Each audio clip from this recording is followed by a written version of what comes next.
ये जो हम क्वालिटी टाइम की बात करते हैं, एक तो टाइम स्पेंड करना होता है और एक होता है क्वालिटी टाइम स्पेंड करना, कितना ज़रूरी है पेरेंट्स के साथ? जी अरबला, पहले तो बहुत शुक्रिया आपका कि आपने अपॉर्चुनिटी दी। आउज़ बिल्लाहि मिनश शैतानिर्रजीम, बिस्मिल्लाहिर्रहमानिर्रहीम, अल्लाहुम्मा सल्लि व सल्लिम अला सय्यिदिना मुहम्मदिन मालिही बिक़द्रि हुस्निही व जमालिही व नूरिही व कमालिही। देखिए, मैं ये समझता हूँ कि अल्लाह ताला की तरफ से जो सबसे बड़ा तोहफ़ा हमारे लिए है ना, वो हमारे वालिदैन हैं। हमें उनकी ज़िंदगी में उनके साथ टाइम स्पेंड करना है। मैं एक मोटिवेशनल स्पीकर हूँ, मेरे पास बड़े कॉर्पोरेट क्लाइंट्स हैं और मेरे पास ऐसा क्लाइंट है जो कि अपने वालिदा की डेथ के बाद कई महीने उनकी कब्र पे जाता रहा। तो मैंने उससे पूछा कि तुम ऐसा क्यों करते हो? तो उसने कहा कि बात ये है कि उनकी ज़िंदगी में मैं उनको टाइम नहीं दे सका, जो टाइम मुझे उनको देना चाहिए था। कहता है वो मुझे हर दफ़ा कहती थी कि मेरे साथ टाइम गुजारो, मेरे साथ वक्त गुजारो, मेरा कुछ पता नहीं है कि मैंने कब चली जाना है।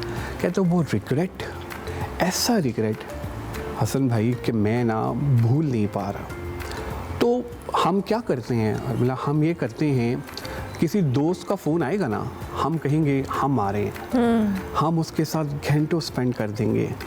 हम कभी कॉल करके अपनी वालिद को ये नहीं कहेंगे आज मैं ऑफ़िस से जल्दी आ रहा हूँ, आपको क्या पसंद है खाने के लिए, मैं आपके लिए क्या लेकर आऊँ। हम नहीं कहेंगे। हम इसलिए नहीं कहेंगे, हमें लगता है यार कि अब ना वो बूढ़े हो गए हैं, उनकी जो लवाज़मात हैं वो अब डिफरेंट हैं। लेकिन आप ये देखें कि जो जो वक्त के साथ वो बूढ़े होते हैं उनको हमारी ज़्यादा ज़रूरत होती है, उनको तवज्जो चाहिए होती है। एक चीज़ जो बड़ी इम्पॉर्टेंट है वो ये है कि देखें, आपने देखना है कि जब वो बूढ़े हो रहे हैं तो आप बायोलॉजिकल उनके प्रॉब्लम्स हैं, जो चीज़ें आ रही हैं, तो आपको भी उस तरह चेंज होना है। क़ुव्वत बर्दाश्त आप में होनी चाहिए। फिर सबसे बड़ा अलमिया क्या है, हम टाइम स्पेंड करना चाहते हैं, हम कहते हैं जी हमारे पास टाइम नहीं है। हम देखिए जी, हम तो जॉब करते हैं, हम तो पैसे कमाते हैं, हम ये करते हैं। यकीन मानिए, मैं कहता हूँ सबसे ज़्यादा कीमती चीज़ उनके लिए आपका वक्त ही है। सारी चीज़ें आ जाएंगी वक्त के साथ साथ, सब कुछ हो जाएगा, लेकिन आप उनको वक्त अगर नहीं दे रहे हैं तो फिर क्या होगा, फिर रिग्रेट रह जाएगा।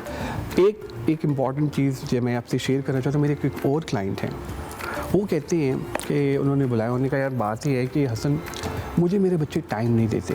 मेरा अगला सवाल ये था कि आपने अपनी वालिदैन की ज़िंदगी में उनको टाइम दिया था? कहते नहीं। ये मुकाफ़ाती अमल है। अगर आप टाइम नहीं देंगे, आपके बच्चे भी आपको टाइम नहीं देंगे। ये तो हमारे बड़े या पेरेंट्स ये भी हमेशा कहते हैं कि जो आप अपने वालिदैन के साथ करते हैं, जैसा सलूक आप एक्सपेक्ट करें कि आपकी औलाद भी आपके साथ वैसे ही करेगी। अगर आप उनके साथ अच्छे रह रहे हैं या बुरे रह रहे हैं, कहीं ना कहीं आपको वो चीज़ एक्सपीरियंस अपनी लाइफ में अर्ली करनी है या लेटर ऑन करनी है। अच्छा हसन साहब, आपने भी कहा कि टाइम देना है, या हम विद टाइम हमारे पास ये एक्सक्यूज़ है, मैं इसको एक्सक्यूज़ ही समझती हूँ कि जी हम बड़े बिजी हैं, हमारी लाइफ में बड़े काम हैं, हम अपना करियर बना रहे हैं, हमारी अपनी फैमिली है, अपने बीवी हैं, अपने बच्चे हैं, तो हम वो सारी चीज़ें एक्सक्यूज़ के तौर पे रखते हैं और फिर हम उसी पे लगे रहते हैं। ये जो एक्सक्यूज़ है ना, इसको कैसे ख़त्म करना है हमने, कि हमें चाहे आप कम टाइम 15 मिनट गुजार लें, आधा घंटा गुजार लें, लेकिन वो ऐसा टाइम हो जो क्वालिटी का टाइम हो। देखिए, मैं जितने हमारे भी फॉलोअर्स हमें देख रहे हैं, मैं उनको एक सजेशन देना चाहता हूँ, टिप भी। बात यह है कि आप अपनी वालिदा के पास जब आएँ ऑफ़िस के बाद, आप आएँ, आप उनके साथ बैठें, वो अक्सर लेट जाते हैं, आप उनको मतलब दबाएँ, उन्हें कीजिए कि आपको किस चीज़ की ज़रूरत है।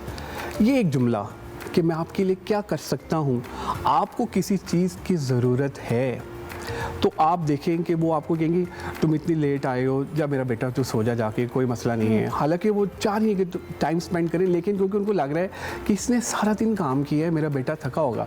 अब वो क्या करेंगी, वो जुमला पकड़ेंगी, सुबह वो मिलेंगी डिफरेंट मतलब अपने लोगों से, जो भी उनका मतलब एक सर्कल है, वो आपकी तारीफ़ें सबके सामने करेंगी। वो कह रही होंगी मेरा बच्चा देखो रात को मुझे मतलब आया, उसने ये पूछा भी। आपने सिर्फ एक जुमला ही बोला है और उस जुमले ने उनको फिर से जवान कर दिया। होती है।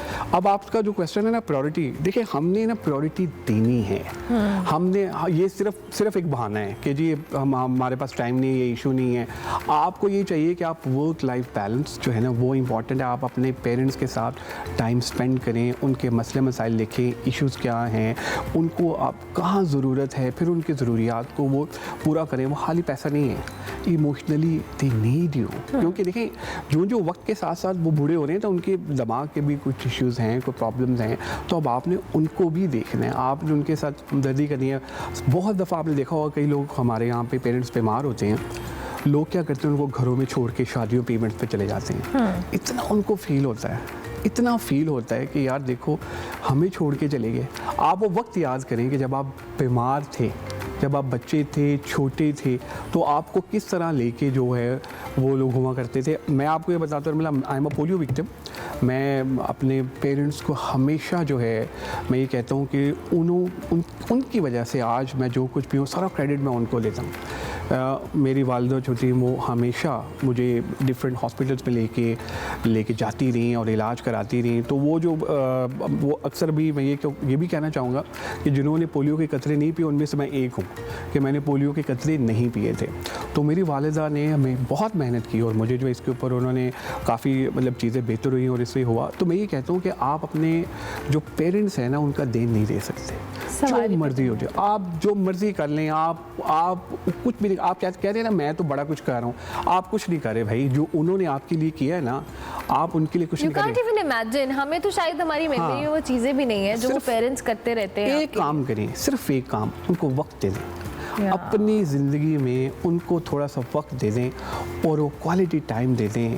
उनको लेके आप बाहर जाएं, घुमाएं, रात को वॉक किया करें, उनकी सुने कि क्या चल रहा है। फिर हम ये करते हैं ना, जो वो बूढ़े होते हैं हम कहते हैं यार ऐसा करते हैं, इनको ना कोई काम नहीं देते हैं, ये बुज़ुर्ग हैं, ऐसा रहने दो, ये आराम करेंगे। और भाई ऐसा नहीं है, आप उनको इन्वॉल्व करें जिस तरह आप पहले उनको मैटर्स में इन्वॉल्व करते थे। कई दफ़ा ऐसा होता है कि हम उनको कहते हैं यार अब ऐसे करें, अब खर्चा आपका इतना ही है, ये सारी चीज़ें। भाई आप खर्चा उनके हाथ में दें, वो हर चीज़ में फिर अपने आप को इन्वॉल्व समझते हैं। अब जब वो डिस्कनेक्ट होते हैं ना, वो कहते हैं यार अब मेरी वो वैल्यू नहीं रही। या वो बीमार भी इसी वजह से होते हैं जब आप उनको इंक्लूड नहीं करते हैं, आप उनको अपने साथ अपनी एक्टिविटीज़ में उस तरह से नहीं करते हैं। विद टाइम मुझे लगता है कि हमें रियलाइजेशन बहुत लेट होती है इस चीज़ की। अगर ये हमें अर्ली हो जाए तो शायद हमारी ज़िंदगी में रिग्रेट्स ना हो। आप तो रिग्रेट करने से बेहतर है कि अगर आपके वालिदैन हयात हैं तो आप बड़े खुशकिस्मत लोग हैं, उनके साथ टाइम गुजारें, उनकी वैल्यू करें। और अगर नहीं है तो आप उनके वसीले से कोई ऐसी चीज़ कर लें जिससे आपको भी सेटिस्फेक्शन हो और उनको भी हो। So thank you very much Hasnat sahab, बहुत शुक्रिया आपके वक्त का। वालिदैन के साथ भी टाइम स्पेंड करना, क्वालिटी टाइम स्पेंड करना बड़ा ज़रूरी है।